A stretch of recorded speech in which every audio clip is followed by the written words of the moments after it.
today from the California perspective, and I'm going to talk a lot about the experience I had and what I see as a member of the Arnold Schwarzenegger administration. I worked in the governor's office briefly, and then over at the California Environmental Protection Agency. So first I want to apologize because there's times when I will use the word we, and I'm referring to the Schwarzenegger administration, and then there's other times when I use the word we, and I refer to all of us in humanity. And I'll let you figure out which one is which. When I was a member of the administration and after we passed AB 32, it was a great time to be in my role because I was asked to speak everywhere, and I gave a lot of speeches, and it was really easy because I could talk about the promise and what we were going to do, and we had a sort of an open canvas, and you could say a lot of things. The governor had some general principles that he wanted, but it was a very wide open arena, and there was a lot of questions and not a lot of answers. So it was really fun and easy to give speeches like that. But now we're getting into a phase where we're starting to paint that canvas a little bit, and so I thought that I would talk to you today about how California is approaching this and give you a little bit of a midterm grade, even though we're not truly at the midterm part of implementing this program. We're very, very early on, but I thought that might be helpful. Just so you know, I'm not an economist, I'm not an engineer, I'm not a scientist. I'm a public policy person. I've worked in public policy all my career, so I'm not going to try to wow you with my technical or economic abilities, and certainly, looking at this audience, I know that there's people that know a lot more about that. So hopefully I can add something to your thinking about how public policy is made or the approach of California as I begin this discussion. When I look at the progress that the California state government's made so far since passing AB 32 in terms of what we have to do, I would give it a pretty good grade, actually, at this point. And I say that because even though there's so much to do, they've begun with, I think, a fairly good approach, and that is we're going to try to tackle this problem in a comprehensive way. We're not going to try to bite off one piece or another piece. And I think there are certainly gaps that I'll speak to later, but I think that the approach that's been laid out by the administration and especially by the Air Resources Board, the Energy Commission, and the PUC, the kind of the big three, as I call it, agencies that are working on this, is to look at this in a comprehensive way.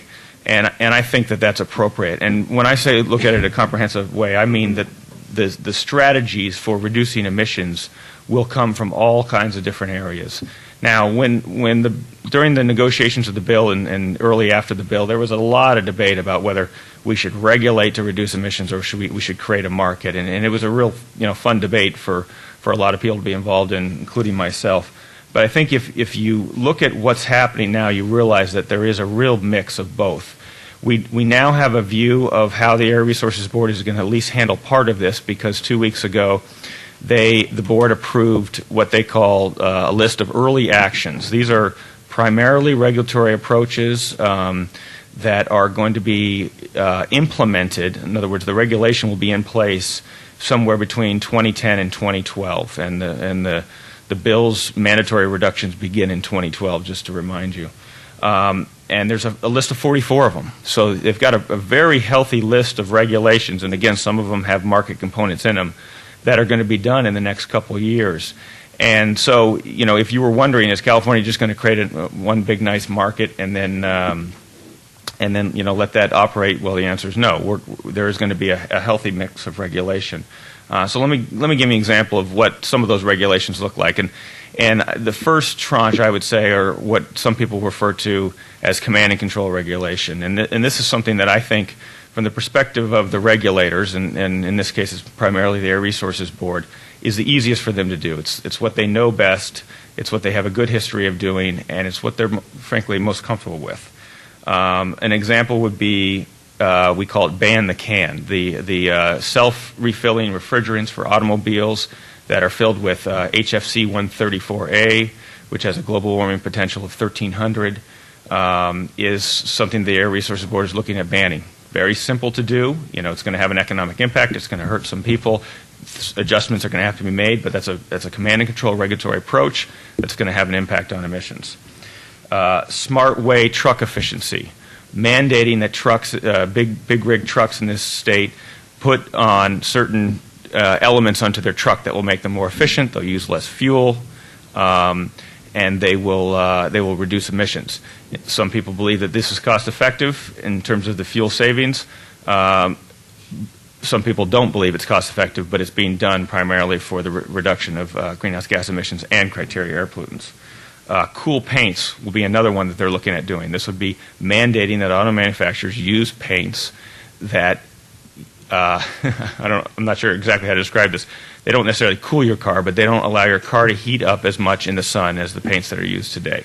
And I think actually some folks at Lawrence Berkeley and Lawrence Livermore have helped develop or foster this technology, so they're big proponents of it.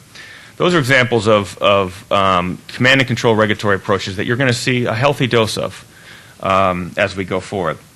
But you're also going to see what I call sort of market-oriented regulations, or things like performance standards. And we all know what these look like.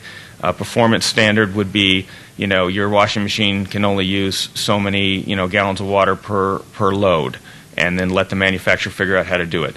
The Pavley greenhouse gas tailpipe regulations are a performance standard, even though they appear to be draconian from the perspective of the auto manufacturers.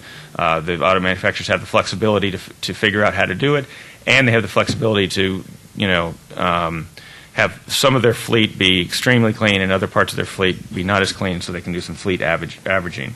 The low carbon fuel standard is part of a performance standard. I'll talk about that more later because it's a little bit more complicated. Another area that the state is pursuing that doesn't fall into one of those two categories is protocols, and certainly with the Kyoto Treaty and the European trading system mechanisms, the importance of protocols. Those are steps or actions that people can take to reduce emissions, and if they follow that protocol properly, they can get credited for that. California has developed a forestry protocol through the California Climate Action Registry that the Air Resources Board just adopted. They're working on a manure management protocol. They're working on local government protocol. These are good steps because there's nothing that mandates any of these entities to do them, but there is a strong incentive because if they do them, they can reduce greenhouse gas emissions, they can get that certified, and then they can potentially get credit in a market. And then the last in the category of sort of regulatory approaches would be incentive programs, and we've seen some of these in the past. The solar program is a heavy incentive program. The legislature just passed a bill, and the governor signed it, AB 118, that commits $200 million a year to various things, about $80 million to air quality elements, and those programs are going to buy down old polluting equipment, but another about approximately $120 million or so to research, development, and deployment of advanced and cleaner fuels and vehicle technologies. So you're going to see some incentive programs come out of that. I think the other big opportunity for incentive programs is revenues from carbon market auction, and that's a big topic. I'm not going to go into it deeply, but I think you all know, you can do the math. If we have a market and if we have auctions, there's going to be billions of dollars, and so you can envision a lot more incentive programs coming forward. I was going to touch on the low carbon fuel standard a little bit because it is unique, but looking at Alex here in the audience and knowing that we're going to have an opportunity for dialogue, I'm not going to say a whole lot because, in my opinion, he's the foremost expert on that policy in this state and indeed probably the world, and so we're lucky to have him here. But I will say that, as I said, California is approaching this in a comprehensive way, and that's appropriate, and there's a lot of things we're going to do that are going to be tiny little baby steps, and people sometimes snicker at those things. I mean, a policy that displaces a certain industry or hurts a certain element of society and gets you 0.3 tons, greenhouse gas emissions in 2020, sometimes that's hard to justify. But I think in addition to that, we're going to have some big ones. And we all know we need some big thinking, some big policy, not everywhere, but in some areas. Fuels is one of them, and that's why the governor, commanded that we create a program like the Low Carbon Fuel Standard. I think it's a really interesting program, and certainly with the interest in this room, in Canada, in the tar sands, and with Chevron, that's a good topic for debate. So I'll leave that for the dialogue afterwards. And I know Roland's here too, another one of the thinkers on that policy. So now I want to talk about the other element of our program, and that would be a market or the market design. If you look at where ARB sees itself now, you've got, in terms of meeting the 2020 goal, which is reducing greenhouse gas emissions by approximately 174 million metric tons by 2020, about 17% of that, they estimate, about 17% of that will come from existing policies that were in place before AB 32 passed, like the solar program, the RPS, energy efficiency programs run at the PUC, the PAVLI standard, we count that. Things like that. So a good chunk are going to come from things that happened before California passed AB 32. 24%, so about a quarter, are going to come from these 44 early action items that I just mentioned. And the low carbon fuel standard is the biggest by far, but there's a lot of other big chunks in there. And then 59%, or almost 2/3, are going to come from, at the moment the ARB says, its scoping plan. Well, the scoping plan will be where the market is.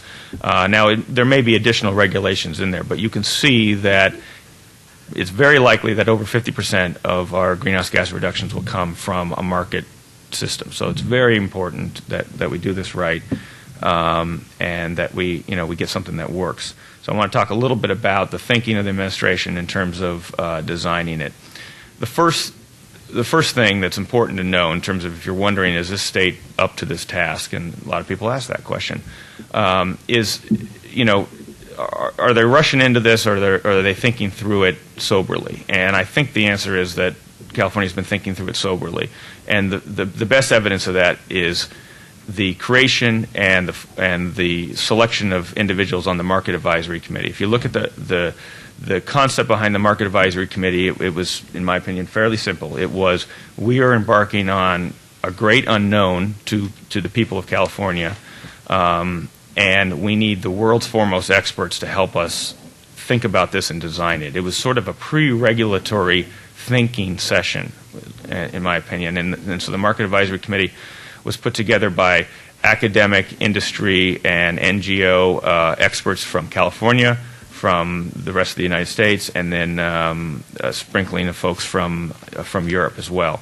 And they put together a really good report. It's available at the Air Resources Board website if you haven't read it.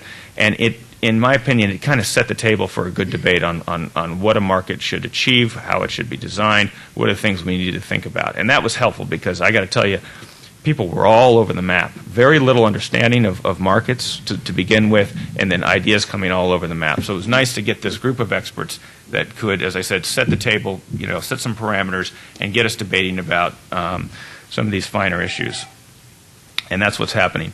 Another indication that California is taking the right approach to this is that, the governor was very clear to us after the passage of the bill that leakage was a problem he was very concerned about. He understood the electricity system and how electricity flows in this state.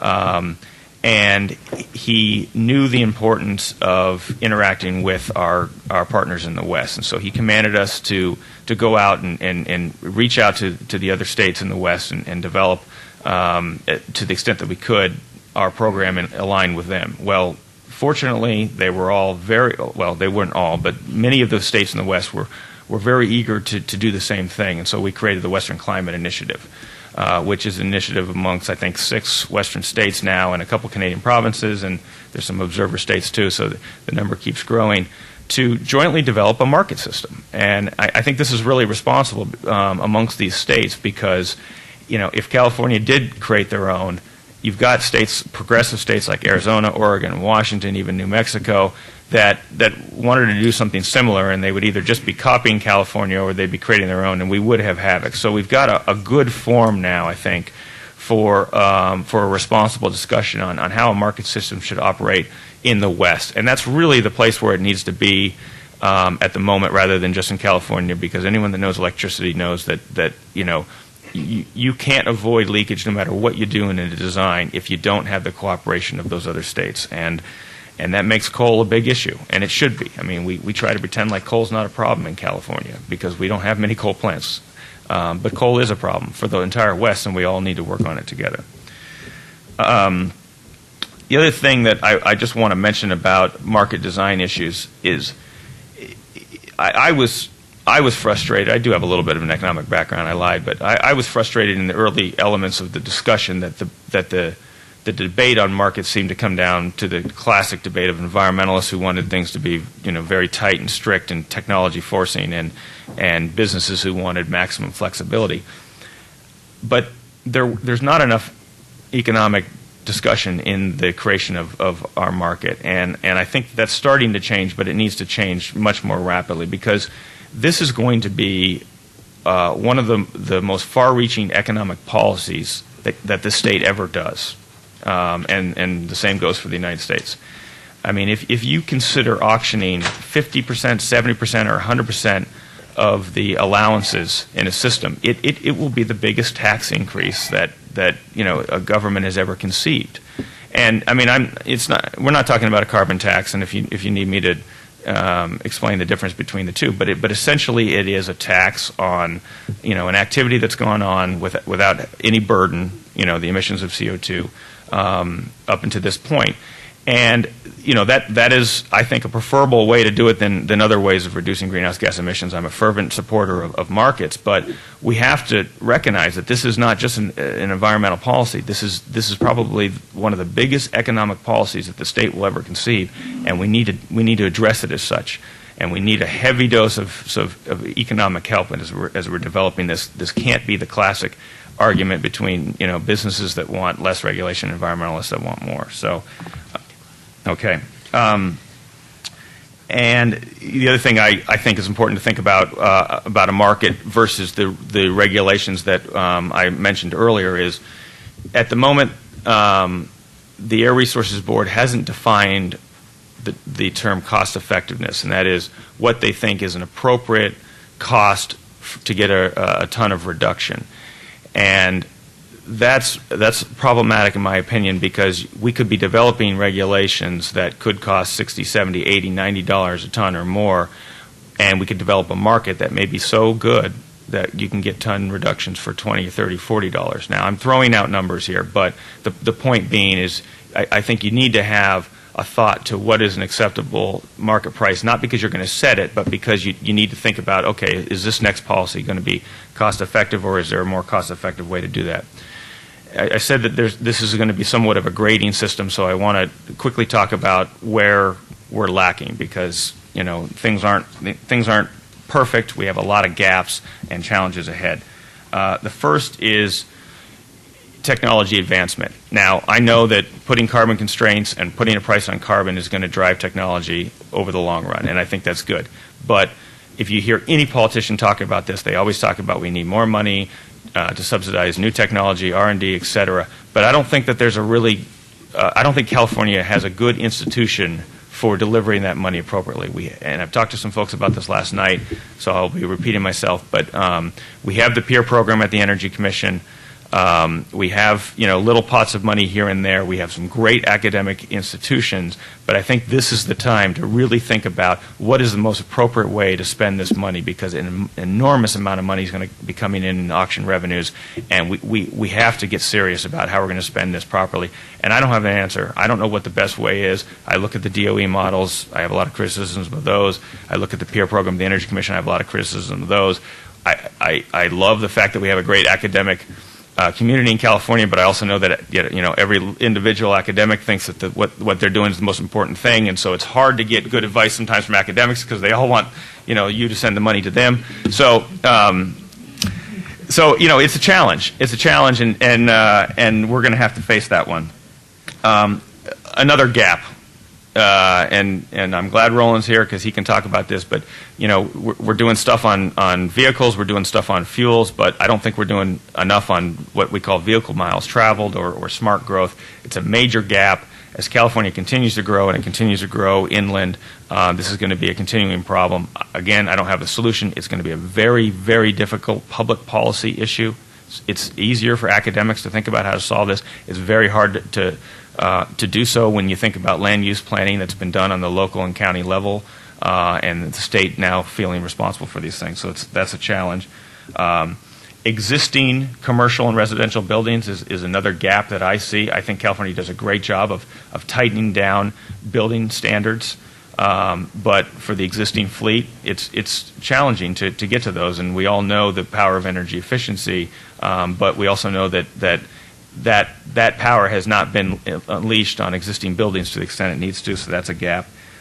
Individual behavior, I think that some people later are going to talk about individual behavior. Again, one of these things that we all know that the individual needs to play a role in this, and we all see the polls where people say they believe in all these things, but then they don't act them out. They like the idea of buying a hybrid, but they don't buy it. They want people to recycle, but they then throw the stuff in the trash. I mean, we've seen examples of this over and over again. And the last gap is, we heard Rhonda talk about the role that fossil fuels are going to play in the future. I think we need to get serious about cleaning up fossil fuels. We have a lot of emphasis on energy efficiency, and that's appropriate. We have a lot of emphasis on renewables, and that's appropriate. But, I don't believe that the fossil fuels are going to go away anytime soon. And I think that we need to have a sort of a third leg of the stool that says we have to figure out how to clean up these things, and that begins it begins with technology, but it also means that we have to get serious about sequestration. Those of you that are involved in these projects know that the Department of Energy is spinning their wheels on the various sequestration projects that are going around the country, and one of them is right here in California. Very, very important research that needs to be done right here in California. And the DOE may not even sponsor it. So, those are the gaps that I see. But I think that the state's making good progress. I think it's got the right approach and the right mindset of people. But I want to endorse something that Jane said in her opening, and that is there is going to be a very, very serious need for capacity expansion. I can't tell you how much. And now I'm going to say we in state government, I'm not state government anymore, obviously, rely on the academic community in California, and we need to do so more than ever. And I'm very proud of the model that we use in the low carbon fuel standard, where we designed some principles at very high levels, and we turned over a major element of the design of the program at that point to the academic community, Alex and his team. And they were able to produce a very excellent product. Situations like that or examples like that are going to have to be multiplied over and over and over again because, all apologies to my former colleagues, but the state doesn't have the capacity to tackle all these problems. It's going to need an enormous amount of help from the academic community. So that'll.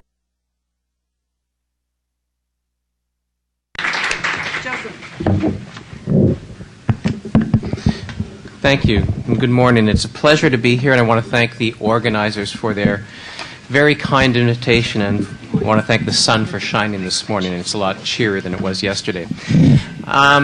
Canadians, quite often when we think about the U.S.,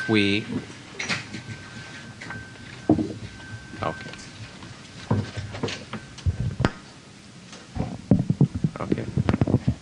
So Canadians, quite often when we think about the U.S., we decry the fact that our neighbors to the south don't know a whole lot about us, and that's one of the reasons that we think that these forums are useful and interesting. I'd like to suggest that the reverse is also true, and in Canada we think we know a lot about the U.S., and we sometimes have superficial knowledge, and I think we can learn a lot. In this particular case, following on what Dan was saying, I think we can learn a lot from some of the policy initiatives that are going on in California, not to necessarily copy what's being done here or follow the same path, but think about some of the same things. It was interesting at breakfast this morning, the discussion about energy security and the view of energy security here in this country came up. And someone observed that on the east coast of the U.S., all the talk is about energy security. On the west coast, it's all about the environment. If I were only speaking to Canadians, I'd be a little sarcastic and say that's quite unlike Canada, where we have a single view of most questions. But when we talk about energy and we talk about energy policy, and the focus of this conference, that those linkages between energy and the environment and the economy, we have incredibly diverse views in Canada as well. And Rhonda brought up an interesting point, an interesting observation about jurisdictional issues and how to move things forward and the importance of national views. And I certainly recognize that, and I would agree with that. Notwithstanding the difficulty of developing national policies, and I don't think things are any more any simpler here in the U.S. than they would be in Canada regarding energy and environmental policy. I'm going to speak about these energy, environment, and economy linkages, referring mostly to oil. $95 oil brings a certain focus to things, but I'd like to also observe that if we had been holding this conference 6 or 7 years ago, we'd be speaking about gas and electricity, and that's where the focus would be. I moved to Alberta from Eastern Canada in the summer of 2000, and the oil price was probably in the low to mid-20s at that point. Electricity prices in Alberta were spiking. Some people had the audacity to blame California, but I'm sure it wasn't your fault. But it's interesting to point out and remember that things change, and we have to develop policies, we have to develop markets, and we have to conduct analysis that is robust to the unexpected changes. Oil will not be at 95 forever. Gas in Alberta will not be at $6 forever. The drilling programs that we have in Alberta will not stay static, and that's something that we have to know and understand. One of the framing questions that was suggested to us was, for this panel, was how can we meet our ever-increasing demand for energy in an environmentally sustainable manner without sacrificing economic growth? Now, I'm going to criticize that question in just a few minutes, but at the outset, I want to say that I'm an optimist regarding that type of question. I really do think that technology does and will provide solutions to improve human welfare and sustainability. Technology is a facilitator, much like energy, to improve our quality of life. Markets are and will be efficient mechanisms for incenting technological development and appropriate implementation, and markets are tools that, among other things, deliver technologies. And finally, policy needs to be appropriately defined, developed, and implemented so that markets work well, delivering good technological solutions. So in that sense, I see these energy, environment, and economy linkages through the lenses of technology, markets, and policy. But it's important that we understand that technology, markets, and policy don't just happen. They don't come out of nowhere. They require the right environment, and so the big challenge for us is managing the energy, environment, and economy relationships through these appropriate environments. So if we want to think about this question of how to meet our ever-increasing demand for energy in the environmentally sustainable manner without sacrificing economic growth, I'd suggest that that may oversimplify things. We don't simply want to satisfy demand. When we use a phrase like satisfy demand, I think that's much too simplistic. It suggests what economists like to call a partial equilibrium solution that's very incomplete in the way in which it views or addresses our challenges. Demand is dynamic. It's not a static concept. It's dynamic. And so the demand for crude, say 85 million barrels a day, is going to be very different at $95 a barrel than it was at $25 a barrel. And in Canada, in general, and in Alberta in particular, we have and will continue to benefit in many ways from these high oil prices. So while we have the same challenges that you do in many ways regarding the demand or consumption side, it's important, as we understand these linkages and relationships, that we understand that in Canada we've had tremendous growth, economic, technological, and political in many ways from the growing or increasing oil prices. The second issue regarding this question of satisfying demand is, as economists like to point out, or parents like to point out to their children, I have 4 kids, there's no free lunch. There's no free lunch. And when we talk about satisfying demand, too often we ignore the trade-offs, compromises, sacrifices of the economic benefit in return for the environmental benefit. Now, there's a common misperception in the general public that economists can only think about dollars and only understand dollars. And that, of course, to anyone who's taken Econ 101, for some of you it was probably your favorite course in college, I'm sure. For anyone who's taken that course, you'll remember that we don't talk about dollars as one of the primary drivers of demand. We talk about preferences, individual preferences. I'm getting back to California, how California is just a little bit different than some parts of the country. Individual preferences regarding the environment are very different here than they are in other parts of the U.S.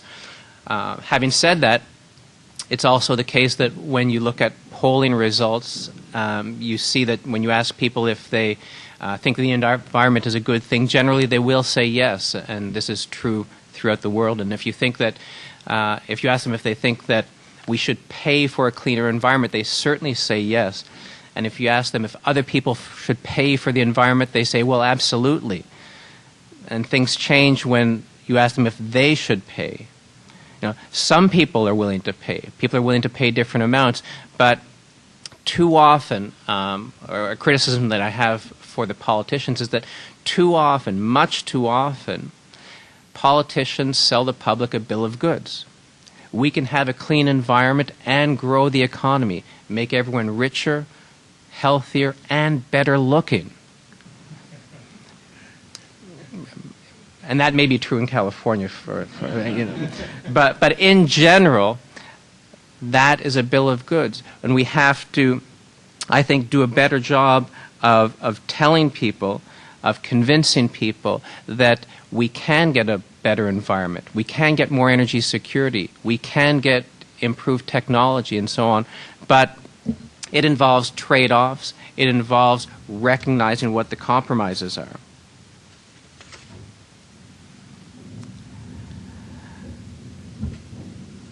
Another way in which our approach to the issue of energy, environment, and economy needs to be broadened, or we need to understand that it's much broader, and certainly much broader than it was 50 years ago, is the increased level of public information and participation in processes.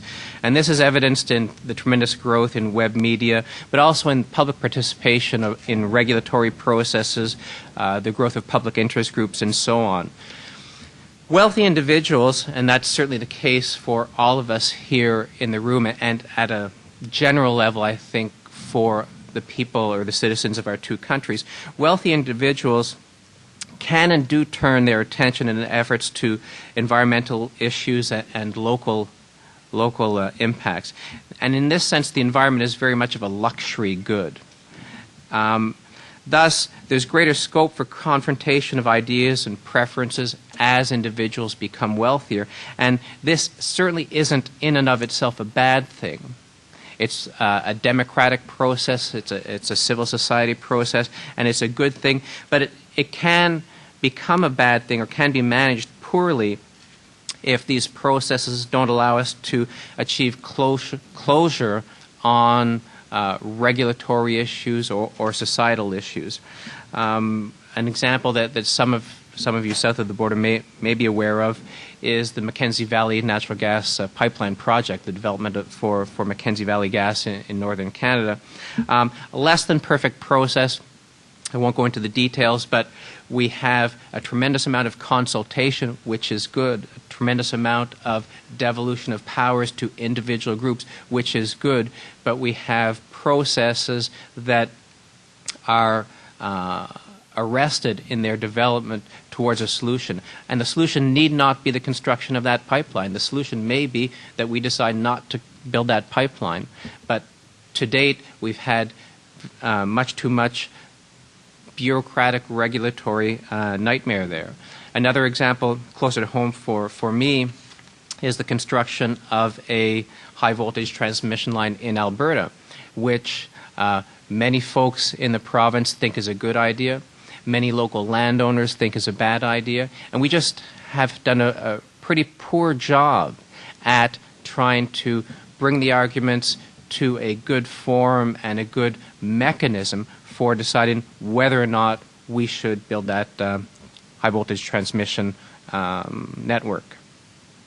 Now, I was asked or invited to give an academic perspective, and I think academia should and must help us understand these linkages and frame the questions that lead to answers, particularly with the view to the long term that was alluded to earlier. This is, in some sense, I think, a responsibility and not a luxury for academics. We really do bear this responsibility.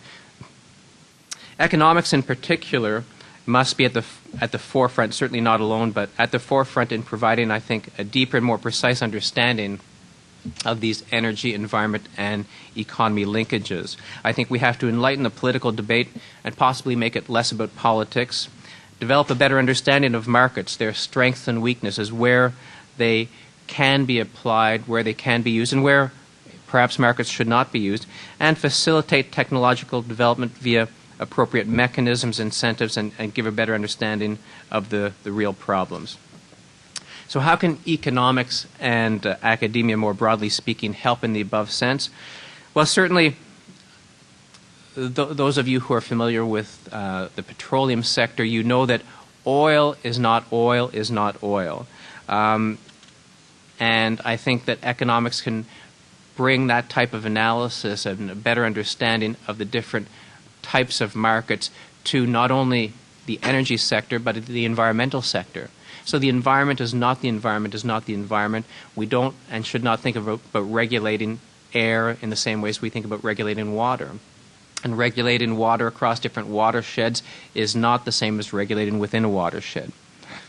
As I mentioned, we have to help advance or further the notion that technology doesn't just happen. Markets matter.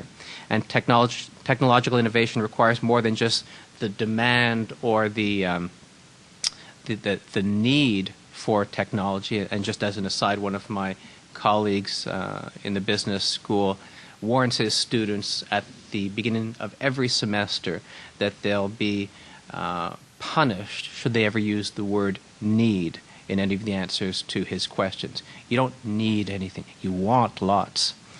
I use that with my kids as well, too. Yeah. Academia is an imperfect world. Finally, we want to help us understand that the environment doesn't just take care of itself. The environment can benefit from the use of markets, but it's not as simple as thinking of markets for wheat or coffee. Just a few more minutes. So let me maybe just pick up on that last point, environmental regulation, and I feel that we're going to discuss this in more detail, so I won't say too much about it. But one thing that economists do like to say, and often are not very successful in communicating, certainly to the general public, is that markets are not in and of themselves bad for the environment. We have to get away from that notion and convey, if we are right, and I think we are right, that markets can be used profitably, beneficially for the environment. When some stakeholders point to negative environmental impacts of markets, that is quite true and that can be quite legitimate. But we have to understand why that happens.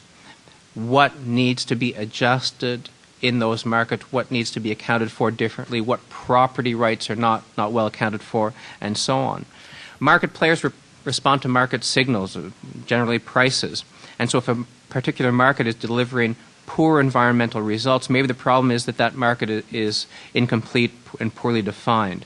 The flexibility and incentives that result from markets can and should be used to achieve good environmental results, reducing societal costs as we go forward. But that said, not all environmental problems can necessarily be addressed by market mechanisms. Some are more challenging than others, and we have to realize what the best approach is. One last point on that, and this ties into Canada's 10 or 15-year history on climate change policies, certainly at the federal or national level.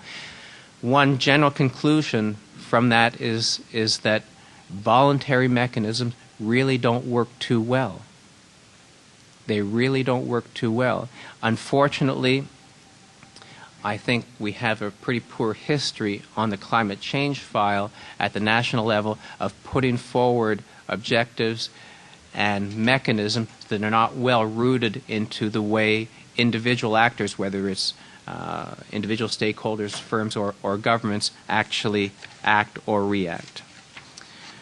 So let me just skip ahead and summarize in the last minute. So in summary, regarding this energy, environment, economy linkage question, I suggest 3 directions for further discussion. First, technology and markets do offer tremendous potential to advance the cause of humanity, but they don't just happen on their own. We need good policy, and that requires having a lot of smart people with the right incentives thinking about the issues. Second, we need to go beyond simplistic trade-offs, such as satisfying the demand without reducing economic growth. That's much too simple, and it really doesn't convey the complexity of the problem. And further, even more damaging, I think, it suggests to our citizens that there's in some sense, a free lunch. That isn't the case, and the longer we perpetuate that myth, the harder it is going to be to solve our environmental challenges. And finally, we have to engage all segments of civil society and get them to fight with us and not against us. Too often we tend to blame or suggest NIMBY attitudes or NIMBY reactions as the reason something isn't happening.